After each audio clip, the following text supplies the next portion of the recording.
तो बेटा आज से हम लोग स्टार्ट करने जा रहे हैं आयनिक इक्विलिब्रियम। आयनिक इक्विलिब्रियम एक बहुत ही इंपॉर्टेंट चैप्टर है। उसका कारण यह है कि अगर हम हायर क्लासेस में देखें तो आयनिक इक्विलिब्रियम के कुछ पोर्शंस को किसी दूसरे नाम से पढ़ा जाता है, कुछ पोर्शन को किसी दूसरे नाम से पढ़ा जाता है। लेकिन अगर हम सब कलेक्टिवली आयनिक इक्विलिब्रिया को पढ़ें तो आयनिक इक्विलिब्रिया अपने आप में बहुत इंपॉर्टेंट चैप्टर बन जाता है, क्योंकि आयनिक इक्विलिब्रिया में कई सारे छोटे छोटे चैप्टर जो अलग अलग क्लासेस में अलग अलग नाम से पढ़े जाते हैं सब इंक्लूडेड होता है। जैसे बहुत इंपॉर्टेंट टॉपिक्स के तौर पर देखें तो आयनिक इक्विलिब्रिया में ये 6 बहुत इंपॉर्टेंट टॉपिक इंक्लूडेड हैं, जो कि ऑलरेडी बहुत सारी हायर क्लासेस में अलग अलग यूनिवर्सिटीज में अलग अलग चैप्टर के नाम से हैं। जैसे एक चैप्टर आपको पीएच एंड पी के वैल्यूज का ही मिलता है। ये बहुत इंपॉर्टेंट टॉपिक है, बहुत बड़ा टॉपिक है, बहुत सारे न्यूमेरिकल है इस पर। तो दूसरा चैप्टर आपको सॉल्ट हाइड्रोलिसिस के रूप में मिल जाता है, कहीं आपको बफर सॉल्यूशन के रूप में भी चैप्टर मिलता है कहीं। तो ये सारे टॉपिक आपको आयनिक इक्विलिब्रिया में ही पढ़ने को मिलेंगे। तो आयनिक इक्विलिब्रिया ऑलरेडी अपने आप में एक बहुत बड़ा चैप्टर होने वाला है और बहुत ही इंपॉर्टेंट चैप्टर होने वाला है, क्योंकि इसमें कई सारे ऐसे इंपॉर्टेंट टॉपिक्स पढ़ने वाले हैं हम लोग, जो कई सारी क्लासेस में अलग अलग चैप्टर के रूप में रखे हैं और हम यहां पर बात करने वाले हैं उन सभी टॉपिक्स की आयनिक इक्विलिब्रिया में। तो आज से हम लोग आयनिक इक्विलिब्रिया स्टार्ट करते हैं और आज के हमारे इस पहले लेक्चर में आयनिक इक्विलिब्रिया में हम लोग डील करेंगे Arrhenius theory of electrolytic dissociation and its limitation, and साथ ही साथ यहां हम लोग डील करेंगे डिग्री ऑफ डिसोसिएशन क्या होता है और डिग्री ऑफ डिसोसिएशन को प्रभावित करने वाले कारक यानी factors affecting the degree of dissociation. तो हम लोग रफ कर लेते हैं और जैसा कि हमारा पहला टॉपिक पढ़ा है, हम पहले टॉपिक को स्टार्ट करते हैं अर्हेनियस थ्योरी ऑफ इलेक्ट्रोलाइटिक डिसोसिएशन। चलिए तो हम लोग बात करते हैं अर्हेनियस थ्योरी ऑफ इलेक्ट्रोलाइटिक डिसोसिएशन। तो याद रखिएगा बेटा, जो भी हमारे पास इलेक्ट्रोलाइट होते हैं, जब हम उनको किसी भी सॉल्वेंट में डिसॉल्व करते हैं, तो इलेक्ट्रोलाइट जब सॉल्वेंट में डिसॉल्व होता है तो इलेक्ट्रोलाइट की प्रॉपर्टीज को डील करता है अर्हेनियस थ्योरी। अर्हेनियस थ्योरी दी गई थी 1827 में। अर्हेनियस थ्योरी दी गई थी 1827 में और जैसा कि नाम ही क्लियर है, अर्हेनियस के द्वारा यह थ्योरी दी गई थी। 1827 में अर्हेनियस ने इस थ्योरी को दिया था और इस थ्योरी की जितने भी मेन पॉइंट्स हैं वो डील करते हैं किसी भी इलेक्ट्रोलाइट का जब हम क्या बनाते हैं, सॉल्यूशन। जब किसी इलेक्ट्रोलाइट को हम किसी सॉल्वेंट में डिसॉल्व करते हैं तो उस इलेक्ट्रोलाइट के अंदर आने वाले चेंजेस, उसकी प्रॉपर्टीज को डील करता है Arrhenius theory of electrolytic dissociation. Arrhenius theory of electrolytic dissociation की बहुत सारी इंपॉर्टेंट पॉइंट्स हैं, एक एक करके हम लोग डील करते हैं। जैसे कि पहला point, Arrhenius theory of electrolytic dissociation के आधार पर अगर हम कहें तो अर्हेनियस थ्योरी का पहला पॉइंट यह कहता है कि जब हम किसी इलेक्ट्रोलाइट को किसी सॉल्वेंट में डिसॉल्व करते हैं, जब हम किसी भी इलेक्ट्रोलाइट को किसी सॉल्वेंट में डिसॉल्व करते हैं तो वो इलेक्ट्रोलाइट अपने आयंस में टूट जाता है। जब हम किसी इलेक्ट्रोलाइट को किसी सॉल्वेंट में डिसॉल्व करते हैं तो वो इलेक्ट्रोलाइट अपने आयंस में टूट जाता है। मान लीजिए कोई इलेक्ट्रोलाइट AB है, जब हम इसको किसी सॉल्वेंट में डिसॉल्व करेंगे तो वो अपने आयंस में टूट जाएगा। और आयंस क्या होंगे, कहा गया कि when an electrolyte is dissolved in a solvent, especially water, they dissociate into its positive and negative ions। वो अपने पॉजिटिव और नेगेटिव आयंस में टूट जाएगा। तो जब किसी इलेक्ट्रोलाइट को हम किसी सॉल्वेंट में डिसॉल्व करेंगे तो वो इलेक्ट्रोलाइट पॉजिटिव और नेगेटिव आयंस में टूट जाएगा। ये होता है पहला पॉइंट। और इस पहले पॉइंट में ही ये बताया जाता है कि जो ये घटना है, क्या इलेक्ट्रोलाइट का अपने पॉजिटिव या नेगेटिव आयंस में टूट जाने की जो ये घटना है, इस घटना को हम कहते हैं आयोनाइजेशन। मोर करेक्टली कहा जाए तो इस घटना को हम कहते हैं इलेक्ट्रोलाइटिक डिसोसिएशन। आयोनाइजेशन वर्ड इसलिए इस्तेमाल नहीं किया जाता क्योंकि कुछ इलेक्ट्रोलाइट ऑलरेडी पहले से ही आयोनाइज होते हैं। जब हम उसे सॉल्वेंट में डालते हैं तो सिर्फ उनका टूटना रह जाता है, आयोनाइज वो ऑलरेडी होते हैं। That is why more collectively it is called electrolytic dissociation. तो Arrhenius theory of electrolytic dissociation का पहला पॉइंट है कि जब किसी इलेक्ट्रोलाइट को हम किसी सॉल्वेंट में डालते हैं तो वो इलेक्ट्रोलाइट अपने आयनों में यानी पॉजिटिव और नेगेटिव आयंस में टूट जाता है, और इस इलेक्ट्रोलाइट का अपने इस पॉजिटिव और नेगेटिव आयंस में टूट जाना कहलाता है इलेक्ट्रोलाइटिक डिसोसिएशन या आयोनाइजेशन। जैसे हमारे पास एग्जांपल के तौर पर मान लीजिए NaCl हो और हम डालें तो ये बन जाएगा Na+ और Cl-। एग्जांपल के तौर पर मेरे पास मान लीजिए MgCl2 हो और हम इसे डिसॉल्व करें तो ये बन जाएगा Mg++ और 2Cl-।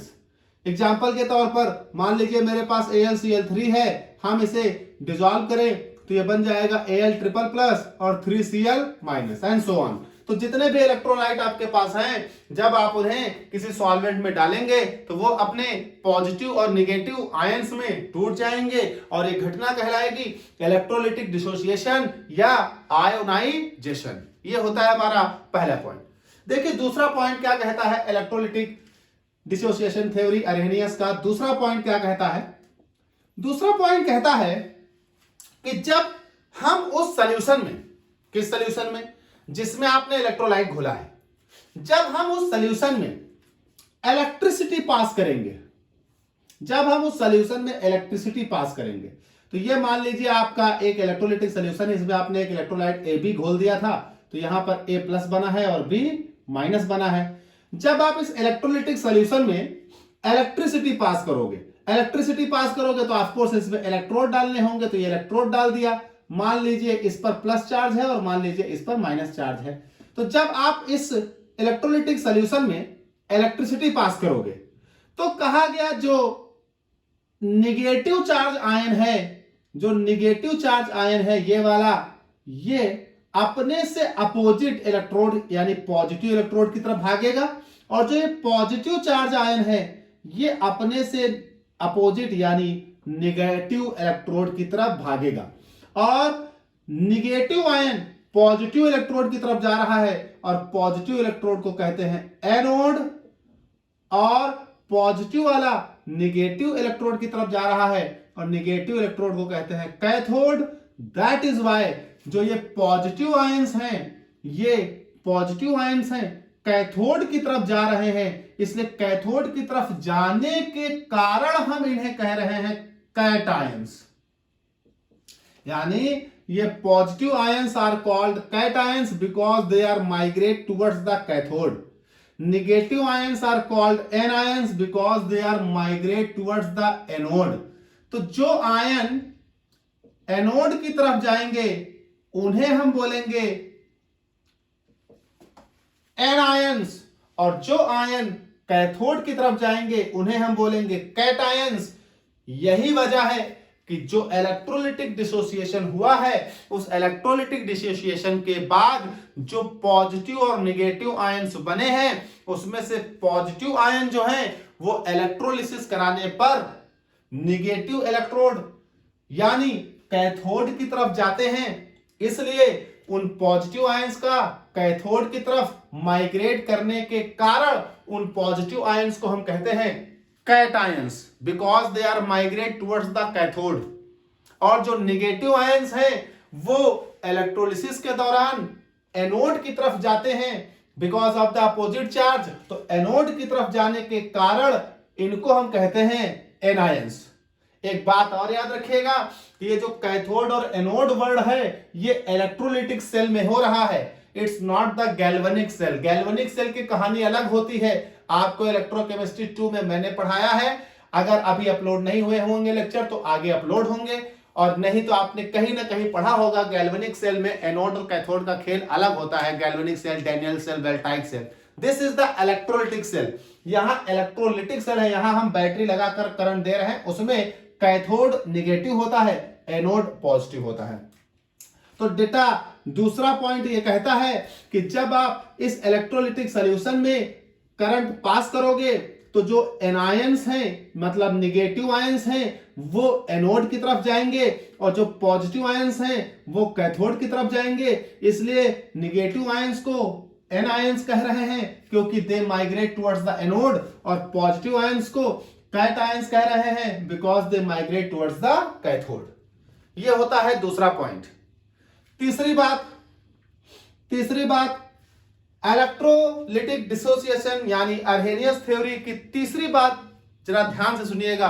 कहा गया कि टोटल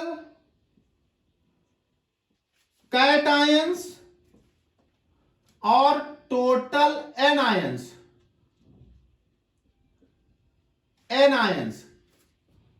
अगर हम उस इलेक्ट्रोलिटिक सॉल्यूशन में टोटल कैटायंस की बात करें, उस इलेक्ट्रोलिटिक सॉल्यूशन में टोटल एनायंस की बात करें, तो कहा गया ये बराबर भी हो सकते हैं, ये आपस में बराबर भी हो सकते हैं और बराबर नहीं भी हो सकते हैं।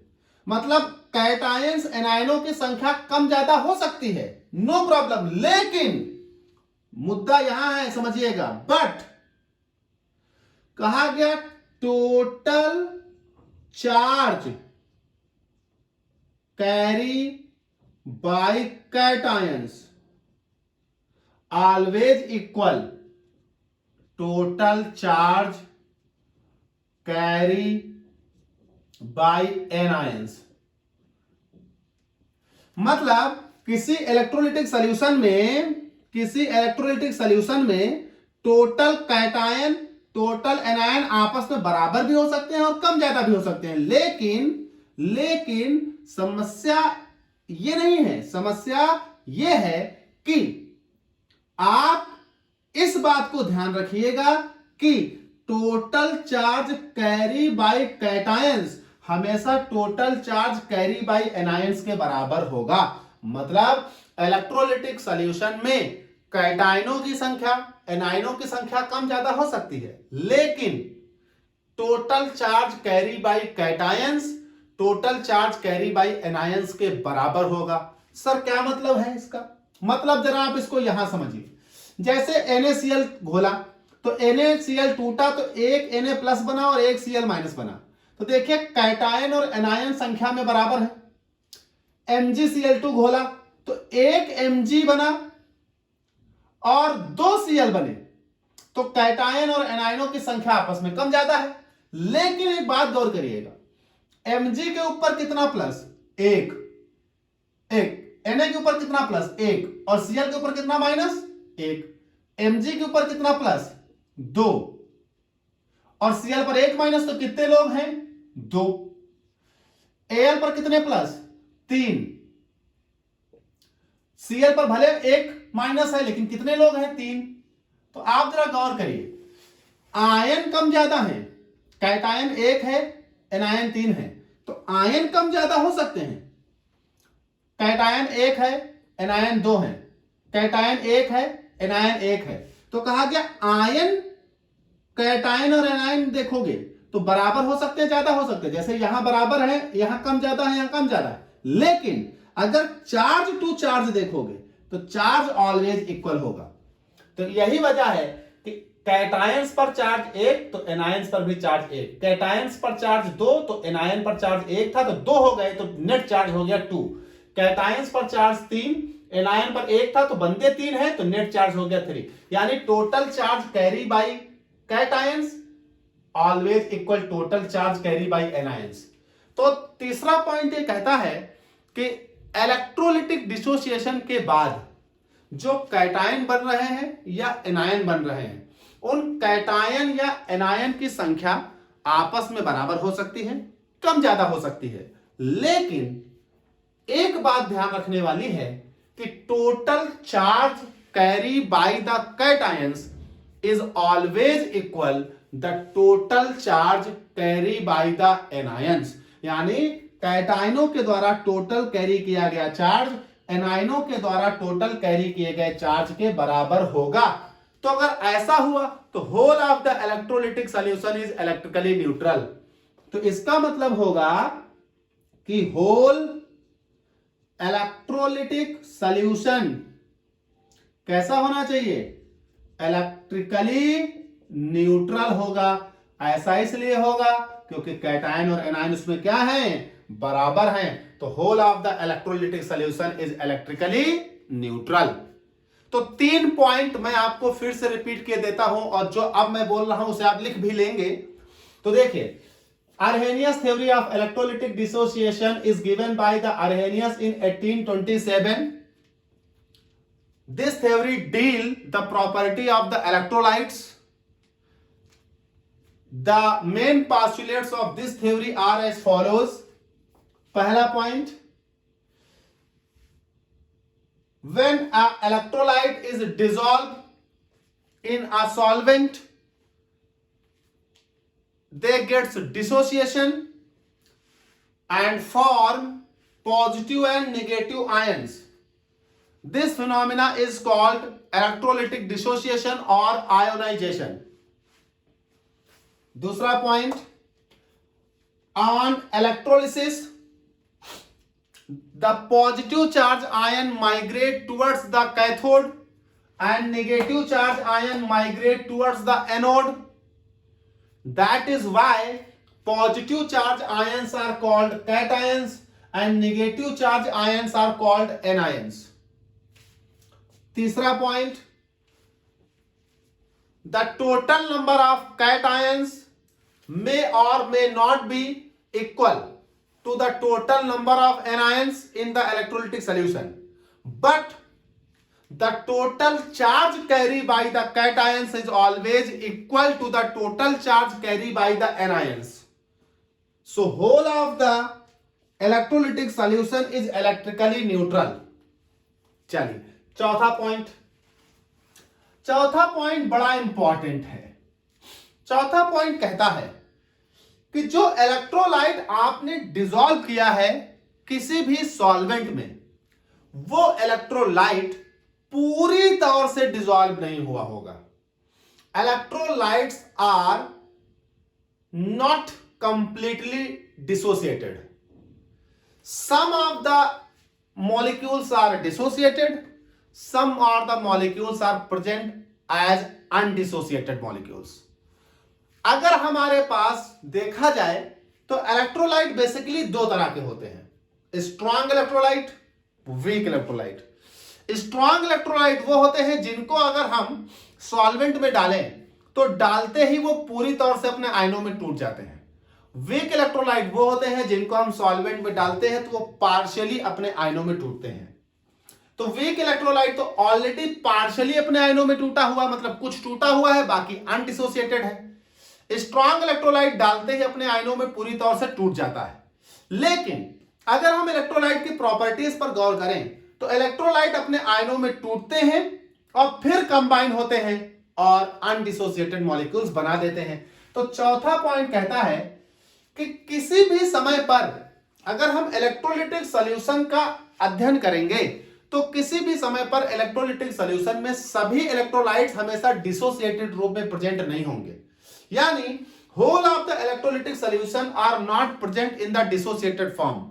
Some of the molecules are present in the dissociated and some of the molecule present in the undissociated forms. तो जो इलेक्ट्रोलिटिक सॉल्यूशन है, कहा गया जब आप उसे अपने सॉल्वेंट में देखते हैं तो कहा गया electrolyte dissociate into their ions and the ions reform undissociated molecules. तो इलेक्ट्रोलाइट अपने आयनों में टूटता है और वो आयन रीयूनाइट करते हैं और अनडिसोसिएटेड मॉलिक्यूल्स बनाते हैं। मतलब किसी भी इलेक्ट्रोलिटिक सॉल्यूशन में जब आप अध्ययन करेंगे तो हमें क्या देखने को मिलेगा कि जब हम इलेक्ट्रोलाइट सॉल्वेंट में डालते हैं तो वो इलेक्ट्रोलाइट अपने आयनों में टूटते हैं और वो आयन फिर से कंबाइन करके अनडिसोसिएटेड मॉलिक्यूल्स बनाते हैं। यानी electrolyte dissociate into their ions and the ions recombine to form undissociated molecules. As a result, there is an equilibrium यहां पर एक इक्विलिब्रियम एग्जिस्ट कर जाती है जिसे हम कहते हैं आयनिक इक्विलिब्रियम। तो जिस तरह से हमने जो भी इलेक्ट्रोलाइट्स डाले होंगे वो अपने आयनों में टूटे होंगे और वो आयंस फिर से कंबाइन करेंगे और कंबाइन करके अनडिसोसिएटेड मॉलिक्यूल्स बना देंगे, जिस वजह से यहां पर एक इक्विलिब्रिया डेवलप हो जाएगी, जिस इक्विलिब्रिया को हम कहेंगे आयनिक इक्विलिब्रियम। तो बेटा चौथा पॉइंट कहता है कि जो इलेक्ट्रोलाइट आपने सॉल्वेंट में डाले हैं वो अपने आयनों में टूट गए हैं, लेकिन कुछ समय पश्चात वो आयंस फिर से कंबाइन करेंगे और अनडिसोसिएटेड मॉलिक्यूल्स बनाएंगे और वो अनडिसोसिएटेड मॉलिक्यूल्स फिर टूटेंगे, डिसोसिएटेड मॉलिक्यूल्स बनाएंगे। तो अनडिसोसिएटेड मॉलिक्यूल्स डिसोसिएट मॉलिक्यूल्स में बदलते रहते हैं, डिसोसिएट बंदे अनडिसोसिएट में बदलते रहते हैं। तो यहां एक इक्विलिब्रिया एग्जिस्ट कर जाती है जिसको हम कहते हैं आयनिक इक्विलिब्रिया। तो यहां पर एक इक्विलिब्रियम एग्जिस्ट करने लगती है जिसको हम कहते हैं आयनिक इक्विलिब्रियम।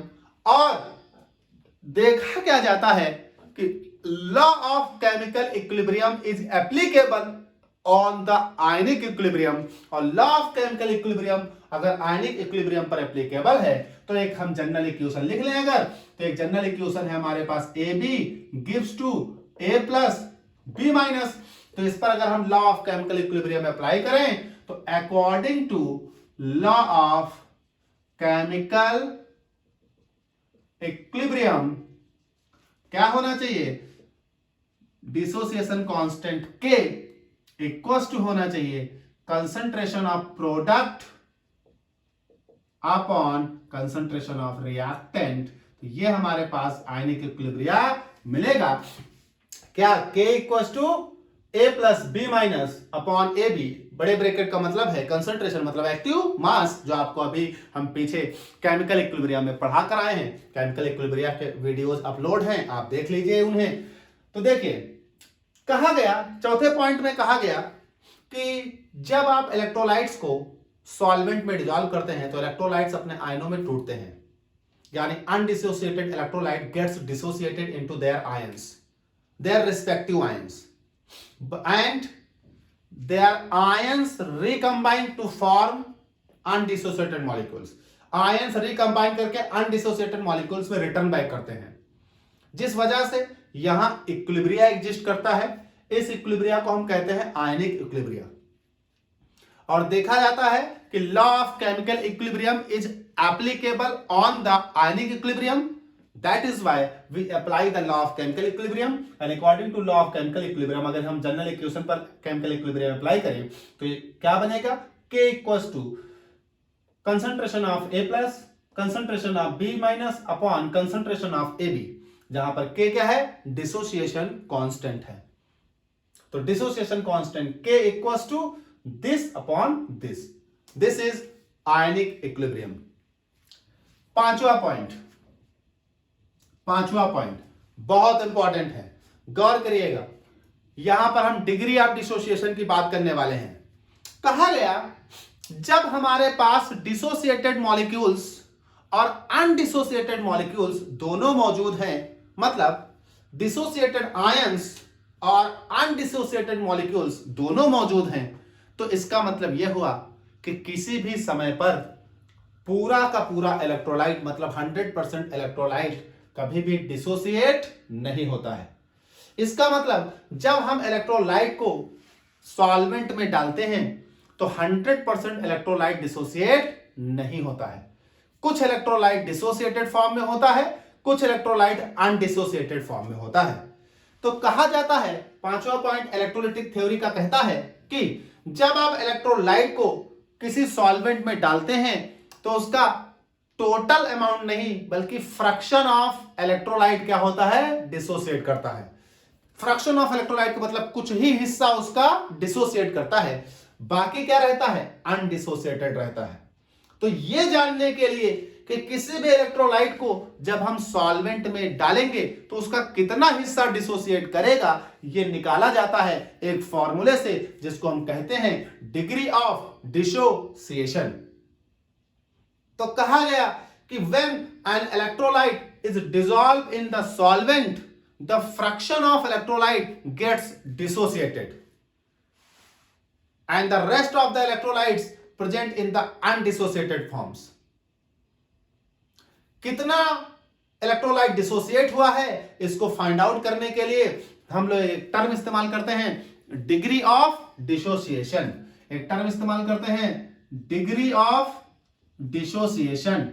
और डिग्री ऑफ डिसोसिएशन को हम रिप्रेजेंट करते हैं अल्फा से. डिग्री ऑफ डिसोसिएशन और हम इसे रिप्रेजेंट करते हैं अल्फा से. और किसी भी इलेक्ट्रोलाइट के लिए डिग्री ऑफ डिसोसिएशन कैसे निकाला जाता है, तो कहा गया degree of dissociation alpha equal to होता है number of dissociated molecules upon total number of molecules taken. तो degree of dissociation alpha equal to होता है number of dissociated molecules upon total molecules taken. आपने कितने मॉलिक्यूल्स लिए थे, मतलब कितना अमाउंट लिया था, उसमें से कितना अमाउंट टूट गया. तो इसका अगर रेशियो निकाला जाए कि कितना अमाउंट टूट गया अपॉन कितना आपने लिया था, तो ये जो फ्रैक्शन निकल कर आएगा, ये जो रेशियो निकल कर आएगा, ये कहलाएगा डिग्री ऑफ डिसोसिएशन. अब यहां से कुछ बातें ध्यान रखिएगा, इस पॉइंट से कुछ बातें ध्यान रखिएगा. अगर किसी भी इलेक्ट्रोलाइट का डिग्री ऑफ डिसोसिएशन हाई है, तो जितना डिग्री ऑफ डिसोसिएशन हाई होगा, यानी अल्फा की वैल्यू जितना ही हाई होगी, अल्फा की वैल्यू जितनी ही हाई होगी, मतलब यह होगा कि इलेक्ट्रोलाइट उतना ही ज्यादा डिसोसिएटेड फॉर्म में है, मतलब इलेक्ट्रोलाइट उतना ही स्ट्रांग है. और अल्फा की वैल्यू जितना लो है, इसका मतलब बंदा उतना लेस डिसोसिएट है, मतलब बंदा उतना ही वीक है. यानी अल्फा की वैल्यू हाई है तो स्ट्रांग, अल्फा की वैल्यू लो है तो वीक इलेक्ट्रोलाइट. तो अल्फा हमारे पास हमें मदद करेगा ये बताने में कि हमारा इलेक्ट्रोलाइट स्ट्रांग है कि हाई है. और अगर कंपैरेटिवली देखें कि कंपेयर करो, 4-5 लोग हैं, कौन ज्यादा हाई है, कौन स्ट्रांग है, कौन वीक है, तो हम उसका डिग्री ऑफ डिसोसिएशन निकालेंगे. जिसका डिग्री ऑफ डिसोसिएशन जितना ज्यादा आएगा, मतलब अल्फा जितना ज्यादा आएगा वो उतना ही स्ट्रांग होगा, और जिसका डिग्री ऑफ डिसोसिएशन यानी अल्फा जितना ही कम आएगा वो उतना ही वीक होगा. तो greater the degree of dissociation, greater is the dissociated ions present in the solution, मतलब stronger is the electrolyte and vice versa. मतलब smaller is the degree of dissociation, less number of ions present in the solution, weak electrolyte. ठीक भाई, थोड़ा rough करना पड़ेगा बेटा, फिर हम लोग छठे पॉइंट की बात करते हैं.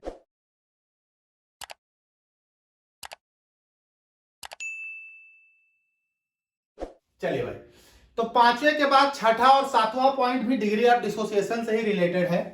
तो छठा पॉइंट क्या कहता है कि जितना ज्यादा डिग्री ऑफ डिसोसिएशन होगा, इसका मतलब उतना ज्यादा इलेक्ट्रोलाइट है, टूटा हुआ इलेक्ट्रोलाइट है. कहा गया सर मान लीजिए कोई सॉल्यूशन है, मान लीजिए कोई सॉल्यूशन है और इस सॉल्यूशन का डिग्री ऑफ डिसोसिएशन अल्फा है, तो क्या इस डिग्री ऑफ डिसोसिएशन अल्फा को बदला जा सकता है? कहा गया बिल्कुल, थोड़ा चेंज किया जा सकता है. कैसे? अगर आप किसी भी सॉल्यूशन का, याद रखिएगा इस बात को, छठे पॉइंट को, किसी भी सॉल्यूशन का डाइल्यूशन स्टार्ट कर दें, डाइल्यूशन स्टार्ट कर दें, तो जैसे जैसे आप सॉल्यूशन को डाइल्यूट करते जाओगे, अल्फा क्या होता जाएगा? इंक्रीज करता जाएगा. यानी degree of dissociation of an electrolytic solution increases with dilution. अगर आप किसी भी सॉल्यूशन का डाइल्यूशन करते हैं तो उसका डिग्री ऑफ डिसोसिएशन बढ़ेगा. इसको मतलब समझिए, सॉल्यूशन है, उसमें आपने इलेक्ट्रोलाइट पहले से घोल रखा है। आप थोड़ा स्टार्टिंग से समझिए। मान लीजिए 1 लीटर पानी लिया, 1 लीटर पानी में आपने NaCl डाल दिया, NaCl डाल दिया, जितना टूटना था टूट गया, अभी और डाल दिया, जितना टूटना था टूट गया। अब एक सॉल्यूशन बना है।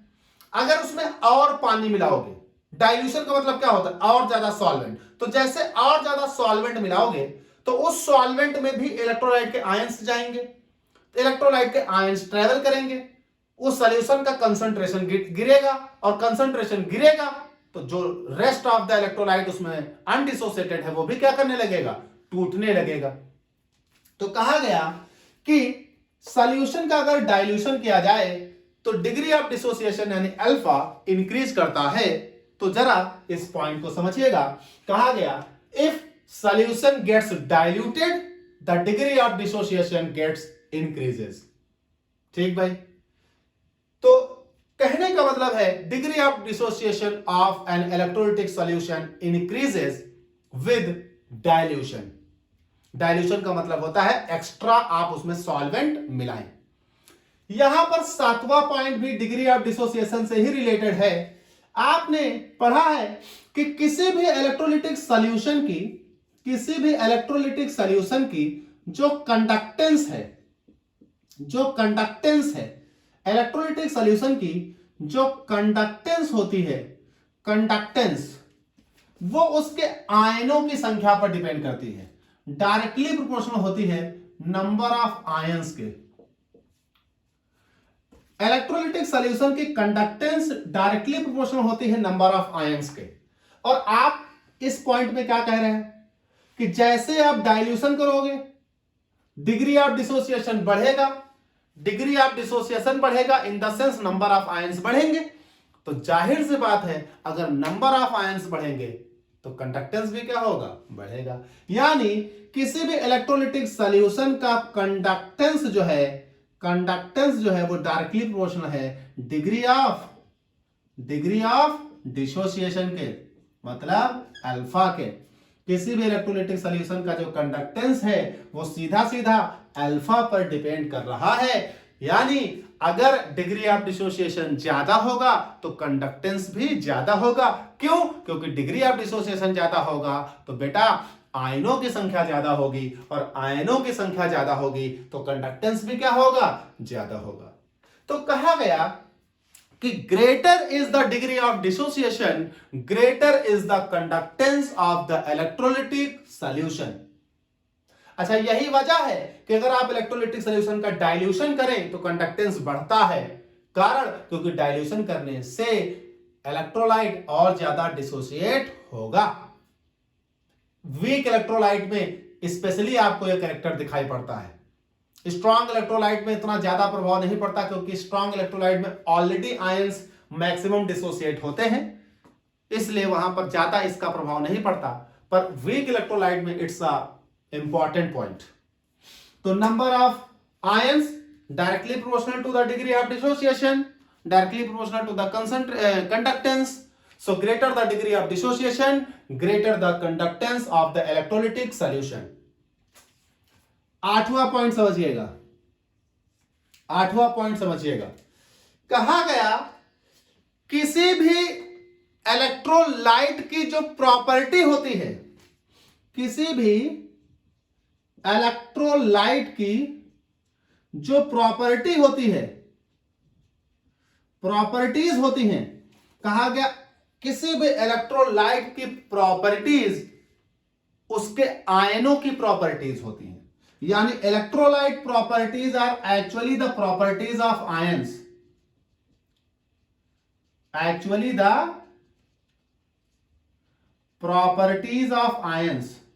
कारण समझिए, क्योंकि जैसे ही आप इलेक्ट्रोलाइट को किसी मीडियम में डालोगे वो अपने आयनों में टूट जाएगा। तो जो वो आयंस बनाएगा उस आयन की जो प्रॉपर्टी है वही वास्तव में उस इलेक्ट्रोलाइट की प्रॉपर्टी है। तो कहा गया कि the properties of the electrolytes is actually the properties of the ions. So किसी भी इलेक्ट्रोलाइट की वही प्रॉपर्टी होंगी जो प्रॉपर्टी उसके आयन की है। यानी आयन की collectively properties are the properties of the electrolytes. साथ ही साथ यहां एक लास्ट पॉइंट इस थ्योरी का है, पॉइंट नंबर 9, जो कहता है कि अगर हम बाइनरी प्रॉपर्टीज की बात करें, बाइनरी प्रॉपर्टीज वो होती है जो लोगों की संख्या पर निर्भर करती हैं। सॉल्यूशन वाले चैप्टर में पढ़ा होगा बाइनरी प्रॉपर्टीज, क्वालिटेटिव प्रॉपर्टीज। तो क्वालिटेटिव प्रॉपर्टीज वो, सॉरी मैं बाइनरी प्रॉपर्टीज बोल गया। तो नेक्स्ट है last point number 9। Point number 9 कहता है कि अगर हम इनकी क्वालिटेटिव प्रॉपर्टीज की बात करें, क्वालिटेटिव प्रॉपर्टीज,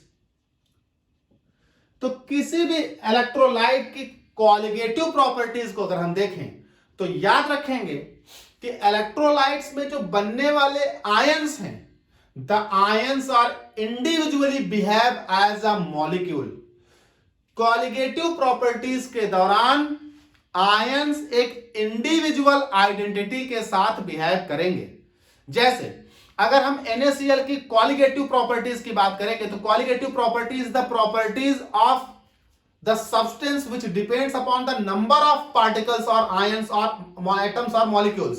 तो क्वालिटेटिव प्रॉपर्टी वो प्रॉपर्टी होती है जो बंदों की संख्या पर निर्भर करती हैं। तो जैसे किसी सॉल्यूशन में 10 NaCl घोल दिए, तो 10 NaCl घोलने से बंदे 10 नहीं होंगे, बंदे 20 होंगे। समझिए, NaCl घोलोगे, एक NaCl टूटेगा तो एक Na बनेगा और एक Cl, तो 10 Na हो जाएंगे, 10 Cl, तो बंदे 20 हो जाएंगे। तो यही कह रहा हूं कि किसी भी इलेक्ट्रोलाइट की अगर हम क्वालिटेटिव प्रॉपर्टी की बात करें तो qualitative properties of electrolytes are the actually number of ions present in the solution. तो क्वालिटेटिव प्रॉपर्टी चूंकि नंबर ऑफ आयंस पे डिपेंड करती हैं, इसीलिए जो इलेक्ट्रोलाइट है उसके जो आयन हैं वो आयन उस क्वालिटेटिव प्रॉपर्टी में गिने जाएंगे। मतलब आयंस इंडिविजुअली इन्वॉल्व होंगे क्वालिटेटिव प्रॉपर्टीज में। मतलब आयंस आर इंडिविजुअली behave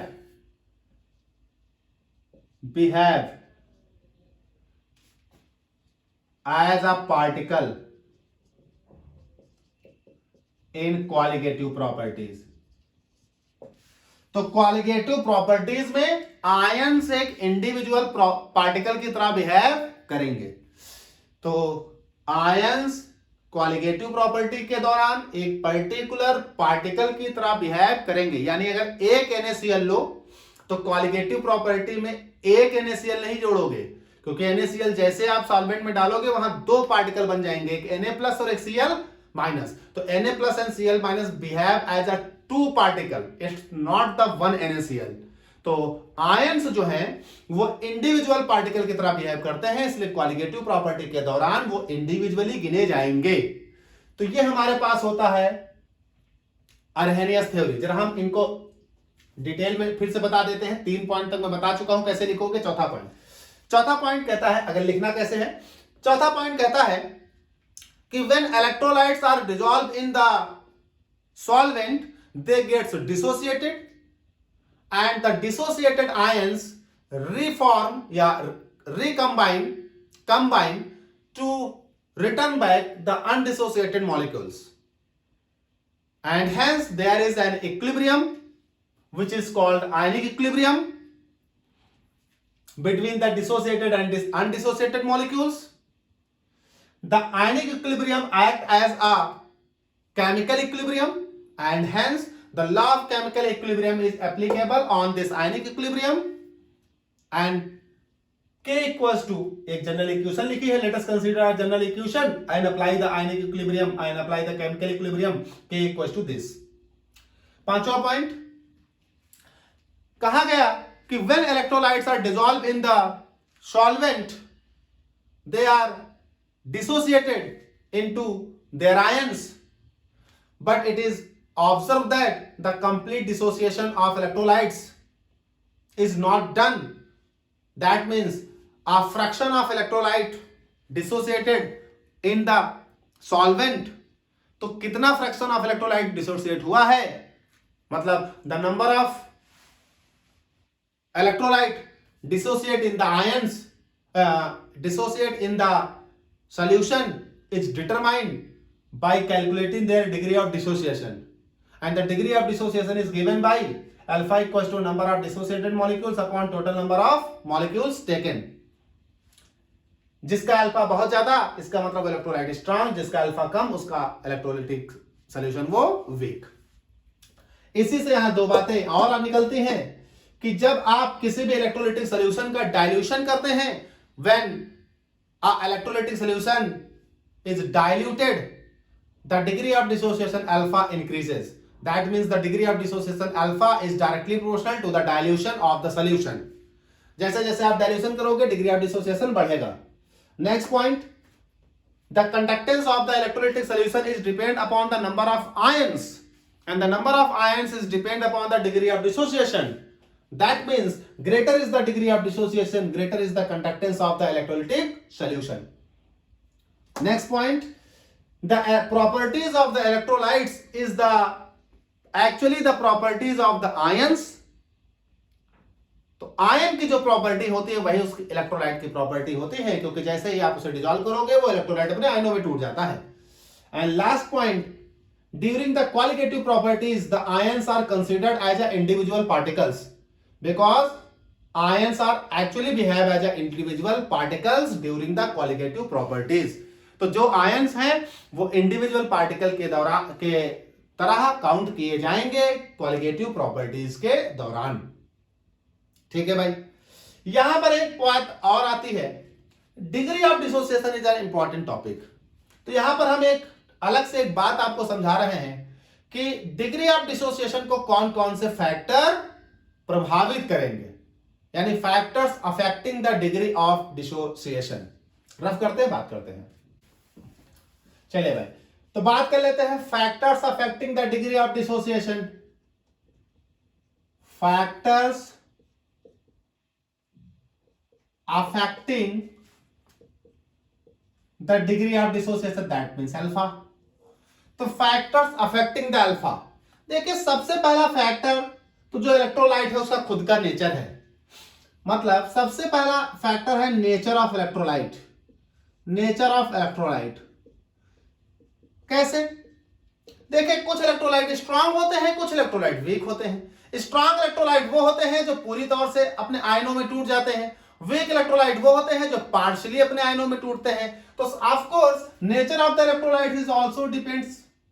इसका मतलब अगर आपके पास स्ट्रांग इलेक्ट्रोलाइट है तो उसका डिग्री ऑफ डिसोसिएशन क्या होगा? अल्फा हाई होगा। और अगर आपके पास वीक इलेक्ट्रोलाइट है तो उसका अल्फा क्या होगा? लो होगा।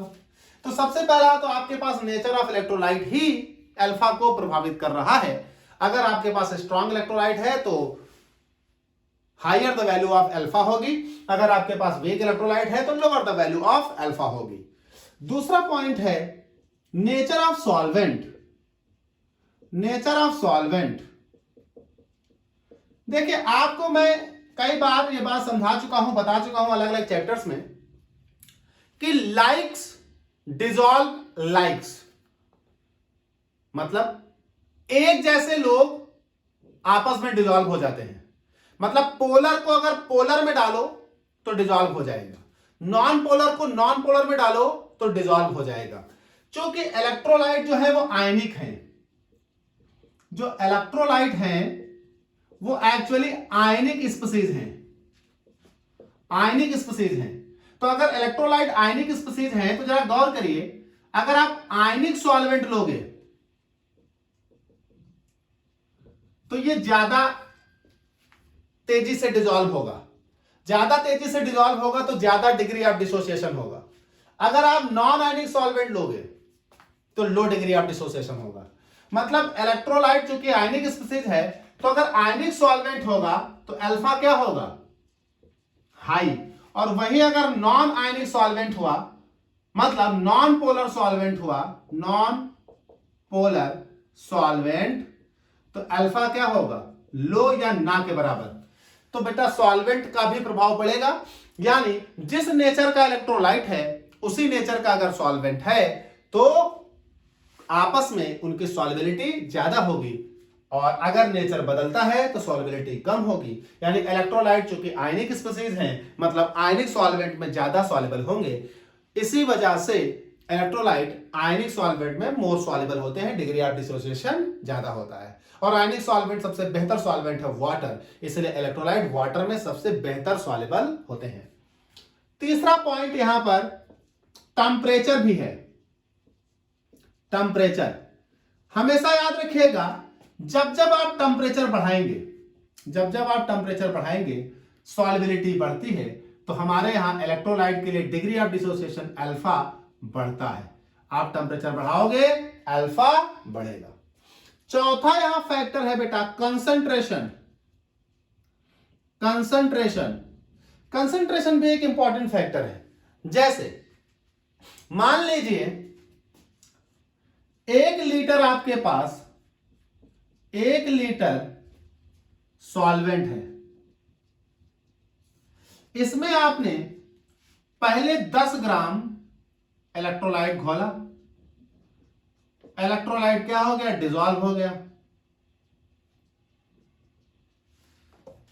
फिर आपने दूसरा 10 ग्राम घोल दिया, डिसॉल्व हो गया। फिर तीसरा आपने 10 ग्राम घोल दिया, पता लगा डिसॉल्व नहीं हुआ, नॉट डिसॉल्व। बात आती क्या, अब डिग्री ऑफ डिसोसिएशन घट गया, क्या आप वो डिसॉल्व होना बंद हो गया? बिल्कुल। कारण बेटा उस सॉल्वेंट की एक सॉल्युबिलिटी होगी जिसमें वो इलेक्ट्रोलाइट डिसॉल्व कर सकता है। जैसे जैसे कंसंट्रेशन बढ़ती है किसी इलेक्ट्रोलाइट की सॉल्युबिलिटी क्या होती है, घटती है। तो कंसंट्रेशन का क्या खेल है कि कंसंट्रेशन अगर सॉल्यूशन की बढ़ रही है तो बेटा सॉल्युबिलिटी क्या होगी, घटेगी। तो इसका मतलब यह हुआ कि अगर किसी भी इलेक्ट्रोलाइट का डिग्री ऑफ डिसोसिएशन देखना है तो जितना ही डाइल्यूट सॉल्यूशन होगा इलेक्ट्रोलाइट का डिग्री ऑफ डिसोसिएशन उतना ही ज्यादा होगा, जितना कंसंट्रेटेड सॉल्यूशन होगा इलेक्ट्रोलाइट का डिग्री ऑफ डिसोसिएशन उतना ही कम होगा। और पांचवा पॉइंट बहुत इंपॉर्टेंट है, वो है common ion effect.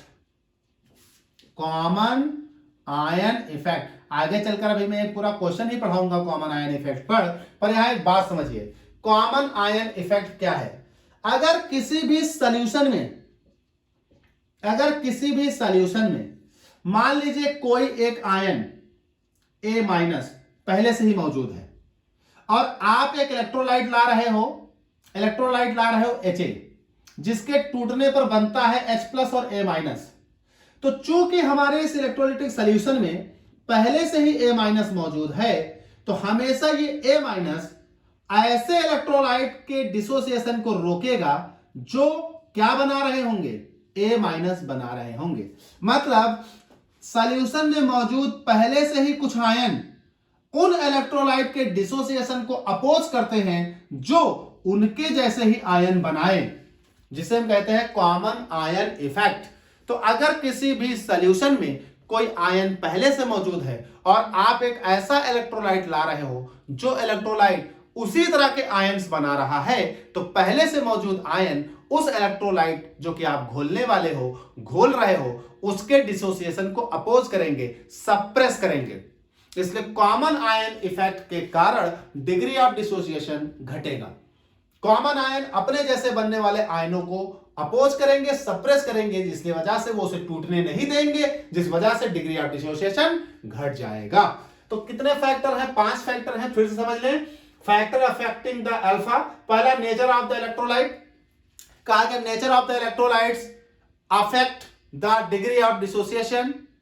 Strong electrolytes are completely dissociated into the solvent, while weak electrolytes are partially dissociated into the solvents.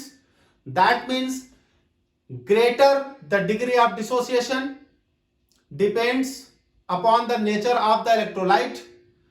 Stronger electrolyte has the greater degree of dissociation, weak electrolyte has the lower degree of dissociation. Nature of solvent,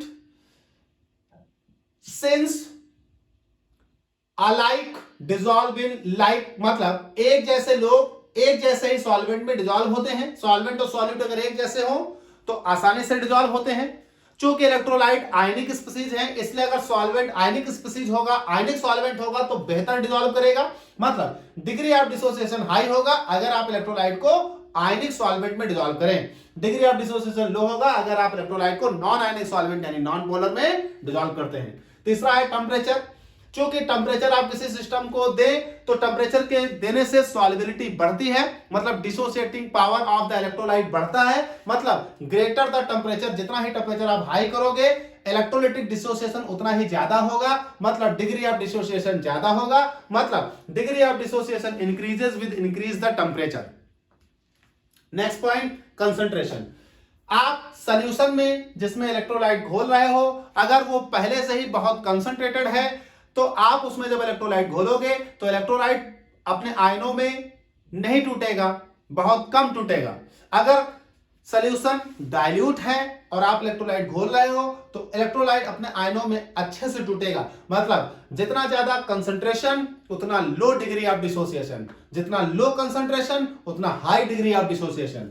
common ion effect, common ion effect, अगर solution में पहले से ही ऐसे ion मौजूद हैं जो ion आपके electrolyte से बनने वाले हैं तो सॉल्यूशन में मौजूद पहले से ही आयन आपके इलेक्ट्रोलाइट से बनने वाले आयनों को अपोज करेंगे, मतलब उसके डिग्री ऑफ डिसोसिएशन को घटाएंगे, मतलब कॉमन आयन इफेक्ट के कारण आपका इलेक्ट्रोलाइट उतनी आसानी से नहीं टूटेगा जितनी आसानी से टूटना चाहिए। क्यों? क्योंकि कॉमन आयन इलेक्ट्रोलाइट के डिसोसिएशन को अपोज कर रहे हैं, सप्रेस कर रहे हैं, यानी कॉमन आयन इफेक्ट के कारण डिग्री ऑफ डिसोसिएशन घटेगा। ये आपके कुछ बातें हैं। लिमिटेशन की बात कर लेते हैं अरहेनियस थ्योरी की। लिमिटेशन ऑफ अरहेनियस थ्योरी बात कर लेते हैं। Limitation of Arrhenius theory. बेटा देखिए, दो बड़ी इंपॉर्टेंट और अच्छी बातें हैं जो ये बता नहीं पा रहे हैं। पहला लिमिटेशन है, कहा जाता है जो अरहेनियस थ्योरी में आयोनाइजेशन वर्ड इस्तेमाल किया गया है, आयोनाइजेशन, ये वर्ड सही नहीं है, ये वर्ड सही नहीं है, क्योंकि मोस्ट ऑफ द इलेक्ट्रोलाइट्स पहले से ही अपने आयनों में टूटे हुए होते हैं। बस जब आप उन्हें सॉल्वेंट में डालते हैं तो उन आयनों को अलग अलग होना होता है, वो पहले से ही आयोनाइज्ड होते हैं। तो कहा गया most of the electrolytes are already ionised, so in the solution they are not ionized, they are dissociate. तो ionization is not the correct word, it is replaced by the dissociation. तो ionisation सही word नहीं है, तो Arrhenius theory of ionisation में ionisation word सही नहीं है, इसे डिसोसिएशन कहना चाहिए। जैसे NaCl अगर Na प्लस और Cl माइनस है तभी तो वो आपस में कंबाइन होंगे, NaCl आयनिक बॉन्ड बना रहे होंगे। तो जब आप उन्हें डालते हो वाटर में तो Na प्लस और Cl माइनस अलग हो रहा है, आयोनाइज नहीं हो रहा है।